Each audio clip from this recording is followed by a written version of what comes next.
Hi, everybody. I'm Dr. Yeager, and thanks again for listening to our Full Circle Animal Healthcare Weekly podcast. One of the joys of warmer weather is getting to explore nature.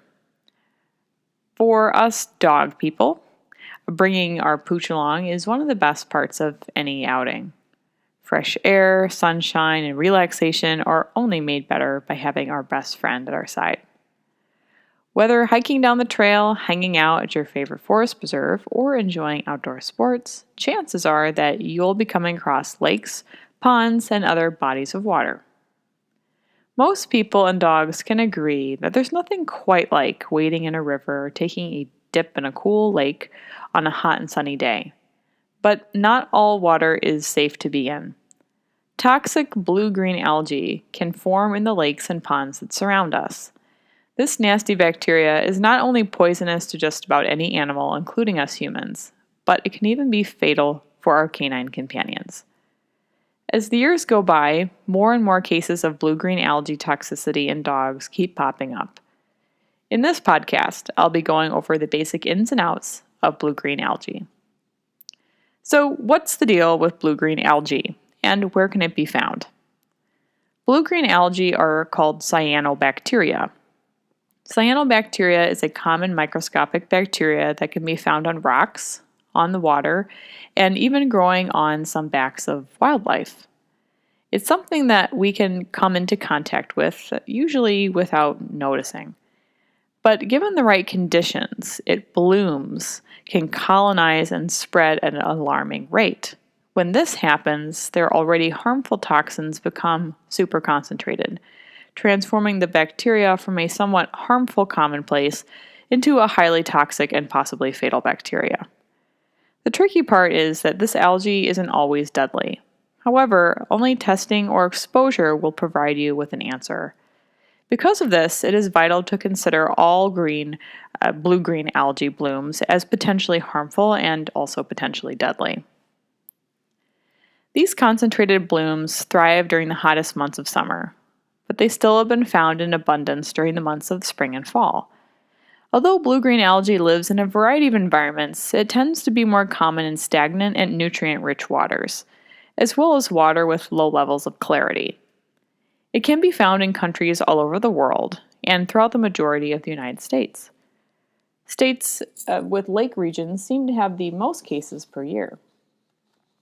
Sometimes blue-green algae are obvious. We've all seen the mucky lakes with the uninviting patches of greenish film. It kind of looks like spilled paint or pea soup that has sat in your fridge far too long. This is a surefire warning to keep yourself and your pup out of the water. Even lakes with small patches of visible blooms often contain more than what appears. Lakes, ponds, and streams that are subject to livestock, fertilizer, and agricultural runoff are also prime candidates for the algae blooms and should be avoided as such. It is important to note that many environments that contain the cyanobacteria are seasonally recurring, and thus any contact with those bodies of water should be avoided, even when no blooms are visible to the eye. For dogs, the reactions for coming into contact with the cyanobacteria range from moderate to severe, and they tend to escalate rather quickly.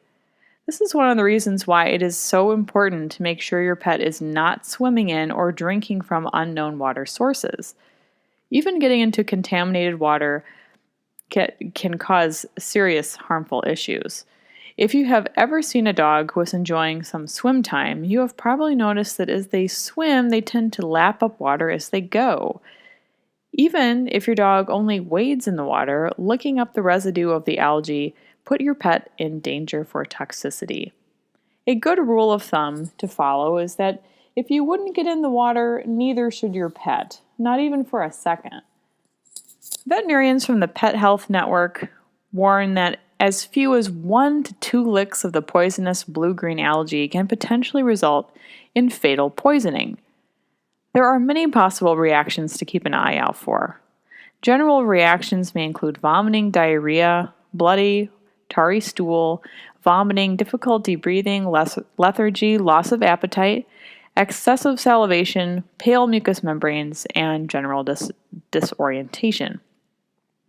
Escalated reactions include seizures, muscle tremors, muscle rigidity, paralysis, shock, coma, and death. When out and about, always be sure to bring a bowl of fresh water for Fido or Fluffy to drink from, so they will be less tempted to hydrate themselves from contaminated water sources. Remember that while we humans wouldn't drink out of a dirty lake, many of our dogs will try to if they are thirsty. It is our job to make sure they are always able to stay healthy and hydrated. It is crucial to get your pet to the veterinarian as soon as possible if you suspect they have come into contact with or ingested blue-green algae. Over the past years, the amount of dogs dying from ingesting blue-green algae has been rising, and it is incredibly unfortunate that owners often don't realize the risks of letting their pet go swimming in these unknown waters. When an owner is unaware of the risks, it is more likely that they will not realize that something is wrong before it is too late. Many dogs die from the toxicity on the way to the vet's office. There is no absolute antidote for cyanobacteria toxicity, but various treatment options administered immediately is the only way to ensure that the best possible prognosis is for your pet. Being aware of the emergency veterinary hospitals, not only near where you live, but ones that are close to your favorite outdoor sports, can be the difference between life and death for your pet. From all of us here at Full Circle Animal Healthcare, we hope you are having a wonderful and safe summer.